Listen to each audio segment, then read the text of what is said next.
नमः शिवाय। शिवजी सदा सहाय। ओम नमः शिवाय। गुरुजी सदा सहाय। जय गुरुजी। शुक्राना गुरुजी। शिवपुराण श्री शतरुद्र संहिता 8वां अध्याय।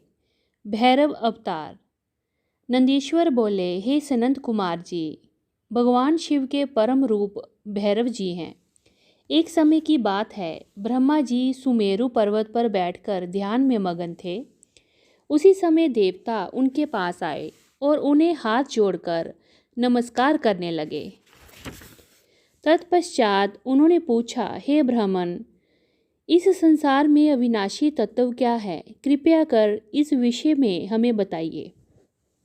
तब भगवान शिव की माया से मोहित होकर ब्रह्मा जी बोले, हे देवताओं, आपकी प्रसन्नता के लिए मैं आपको उस अविनाशी तत्व के बारे में बताता हूँ। इस संसार में मुझसे बढ़कर कोई भी नहीं है। मेरे द्वारा ही ये सारा संसार उत्पन्न हुआ है। मैं ही स्वयं भू, अज, ईश्वर, अनादि, भोक्ता, ब्रह्मा और निरंजन आत्मा हूँ। मेरे कारण ही संसार प्रवृत्त और निवृत्त होता है। ब्रह्मा जी के इन वचनों को सुनकर वहीं बैठे भगवान श्री हरि विष्णु को बहुत बुरा लगा। तब श्री हरि ब्रह्मा जी को समझाते हुए बोले कि ब्राह्मण, तुम इस प्रकार अपनी स्वयं ही प्रशंसा ना करो, क्योंकि मेरी आज्ञा के फल स्वरूप ही तुम इस सृष्टि के रचयिता हो। इस प्रकार ब्रह्मा जी व श्री हरि आपस में लड़ाई करने लगे। दोनों ही अपने को बड़ा और दूसरे को निम्न समझ रहे थे। तब उन्होंने अपने को उच्च सिद्ध करने के लिए वेदों का स्मरण किया। फलस्वरूप चारों वेद वहां उपस्थित हो गए। जब ब्रह्मा जी और श्रीहरि विष्णु ने उन चारों वेदों से अपनी श्रेष्ठता के संबंध में पूछा, तब सर्वप्रथम ऋग्वेद भगवान शिव का स्मरण करते हुए बोले, हे ब्राह्मण, हे श्रीहरि, जिसके भीतर समस्त भूत निहित हैं तथा जिसके द्वारा सब कुछ प्रवृत्त होता है, जिन्हें इस संसार में परम तत्व कहा जाता है, वह एक भगवान शिव ही हैं। तब यजुर्वेद बोले कि उन परमेश्वर भगवान शिव की कृपा से ही वेदों की प्रामाणिकता भी सिद्ध होती है। उन्हीं भगवान शिव शंकर को संपूर्ण यज्ञों तथा योग में स्मरण किया जाता है। तत्पश्चात सामवेद बोले कि जो समस्त संसार के लोगों को भरमाता है और जिसकी खोज में सदा ऋषि मुनि लगे रहते हैं, जिनकी कांति से सारा विश्व प्रकाशमान होता है, वह त्र्यंबक महादेव जी हैं। इस पर अथर्व बोले, भक्ति से साक्षात्कार कराने वाले तथा समस्त दुखों का नाश करने वाले एकमात्र देव भगवान शिव ही हैं। वेदों द्वारा कहे गए इन वचनों को सुनकर ब्रह्मा और विष्णु बोले, हे वेदों, तुम्हारे वचनों से सिर्फ तुम्हारी अज्ञानता ही झलकती है। भगवान शिव तो सदा नंगे रहते हैं, अपने शरीर पर भस्म धारण करते हैं, उनके सिर पर जटा जूट व गले में रुद्राक्ष है, वे सर्पों को भी धारण करते हैं। भला शिव को परम तत्व कैसे कहा जा सकता है? उन्हें परम ब्रह्म किस प्रकार माना जा सकता है? ब्रह्मा जी और श्रीहरि विष्णु के इन वचनों को सुनकर हर जगह मूर्त और अमूर्त रूप में विद्यमान रहने वाले ओंकार बोले कि भगवान शिव शक्तिधारी हैं, वही परमेश्वर हैं तथा सबका कल्याण करने वाले हैं। वे महान लीलाधारी हैं और इस संसार में सब कुछ उनकी आज्ञा से ही होता है। ओंकार की बातें सुनकर भी ब्रह्मा जी और विष्णु जी की बुद्धि में ये बातें नहीं आई और वे इसी प्रकार आपस में लड़ते रहे। उनका विवाद खत्म होने का नाम नहीं ले रहा था।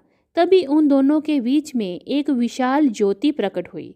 इस विशाल ज्योति का ना तो कोई आरंभ था और ना ही कोई अंत। उस ज्योति की ज्वाला से ब्रह्मा जी का 5वां मुख जलने लगा। उसी समय कल्याणकारी भगवान शिव वहां प्रकट हो गए। ब्रह्मा जी शिव जी से बोले, हे पुत्र, तुम मेरी शरण में आओ, मैं तुम्हारी रक्षा करूंगा। तुम मेरे सिर से ही प्रकट हुए हो। तुमने प्रकट होकर रोना आरंभ कर दिया था, इसी कारण मैंने तुम्हारा नाम रुद्र रखा था। ब्रह्मा जी के इस प्रकार के वचनों को सुनकर सर्वेश्वर भगवान शिव को भी क्रोध आ गया। उनके क्रोध से तत्काल ही एक पुरुष उत्पन्न हो गया। उसका नाम भैरव था। भगवान शिव ने उस पुरुष को आदेश देते हुए कहा, हे कालराज, तुम साक्षात काल के समान हो, इसीलिए आज से तुम जगत में काल भैरव के नाम से विख्यात होगे। तुम ब्रह्मा पर शासन करो और उनके गर्व को नष्ट करो तथा इस संसार का पालन करो। आज से ही मैं तुम्हें काशीपुरी का आधिपत्य प्रदान करता हूँ। वहाँ के पापियों को दंड देना तुम्हारा ही कार्य होगा। वहाँ के मनुष्यों द्वारा किए गए अच्छे बुरे कर्मों का लेखा चित्रगुप्त स्वयं लिखेंगे। भगवान शिव के इस आदेश को काल भैरव ने प्रसन्नतापूर्वक ग्रहण किया। तत्पश्चात उन्होंने अपनी बाईं उंगली के अग्रभाग से ब्रह्मा जी का 5वां सिर काट दिया।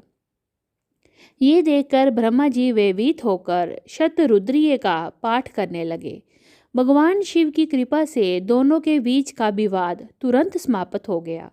उन्होंने शिव जी का अपमान करने पर अत्यंत पछतावा किया। भगवान शिव भक्त वत्सल हैं और अपने भक्तों का सदैव कल्याण करते हैं। उन्होंने ब्रह्मा जी और विष्णु जी को भी क्षमा करके उन्हें अभय प्रदान किया। तत्पश्चात भगवान शिव ने काल भैरव को आज्ञा प्रदान की कि वे सदा ब्रह्मा और विष्णु का आदर करें और पापियों को दंड प्रदान करें। इति श्री 8वां अध्याय समाप्त। 9वां अध्याय भैरव जी का अभिवादन।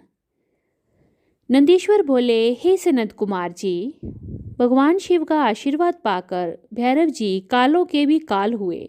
उन्होंने अपने प्रभु भगवान शिव की आज्ञा से कपालिक व्रत को धारण किया। काल भैरव हाथ में कपाल लेकर काशी नगरी की ओर चल दिए, परंतु ब्रह्म हत्या नामक कन्या उनके पीछे लग गई।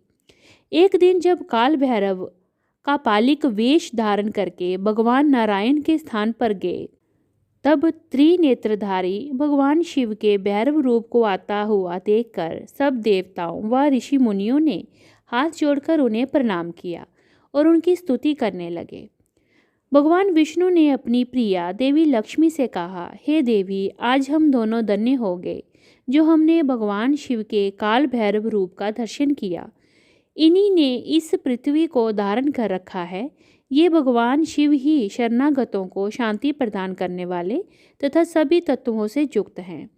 यही सब प्राणियों के अंतर्यामी और अपने भक्तों को सब कुछ प्रदान करने वाले और उनकी मनोकामनाओं को पूरा करने वाले हैं। इनके दर्शनों से ही मनुष्य सब बंधनों से मुक्त हो जाता है। काल भैरव जी को इस प्रकार भिक्षा मांगते हुए देखकर भगवान श्री हरि विष्णु ने उनसे प्रश्न किया कि हे भगवान, आप तो तीनों लोकों का राज्य प्रदान करने वाले हैं, भला आपको भिक्षा मांगने की क्या आवश्यकता पड़ गई। तब विष्णु जी के इस प्रकार के वचनों को सुनकर काल भैरव जी बोले, हे नारायण, मैंने ब्रह्मा जी के 5वें सिर को काट दिया था, इसीलिए अपने द्वारा किए गए पाप का पश्चाताप करने हेतु मैं ये कर रहा हूँ। तब काल भैरव के इन वचनों को सुनकर भगवान विष्णु जी बोले, हे भैरव, आप तो समस्त दुखों का नाश करने वाले विघ्नहर्ता हैं। आप सदा ही लीलाएं करते रहते हैं। तब देवी ने भिक्षा के रूप में मनोरथी नाम की विद्या भैरव जी के भिक्षा पात्र में डाल दी। भिक्षा प्राप्त करके भैरव जी अन्य स्थान की ओर चल पड़े। तभी विष्णु जी ने भैरव जी के पीछे जाती हुई ब्रह्म हत्या को देखा और उनसे कहा कि वे शिव जी का पीछा छोड़ दे, परंतु ब्रह्म हत्या ने कहा कि इस बहाने ही मैं शिव जी की सेवा करती हूँ।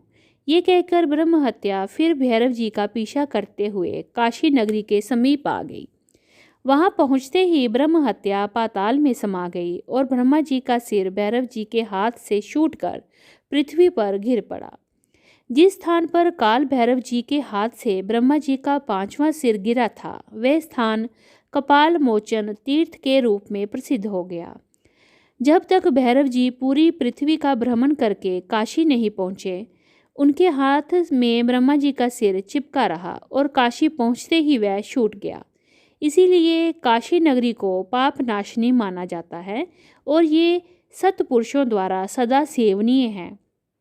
जो मनुष्य शुद्ध मन से कपाल मोचन भैरव जी का स्मरण करता है उसके जन्म जन्मांतरों के पाप नष्ट हो जाते हैं। कपाल मोचन तीर्थ में जाकर विधि पूर्वक पिंडदान और देवप्रीत तर्पण करने से मनुष्य ब्रह्म हत्या के पाप से भी छुटकारा पा लेता है। प्रतिदिन भैरव जी का दर्शन करने से मनुष्य के समस्त पापों का नाश हो जाता है। काशी में रहने वाला जो पुरुष कृष्ण अष्टमी के दिन या मंगलवार को भैरव जी के दर्शन करता है उसके सभी पाप नष्ट हो जाते हैं। इति श्री नवाध्याय समाप्त। ओम नमः शिवाय। शिवजी सदा सहाय। ओम नमः शिवाय। गुरुजी सदा सहाय। जय गुरुजी। शुक्राना गुरुजी।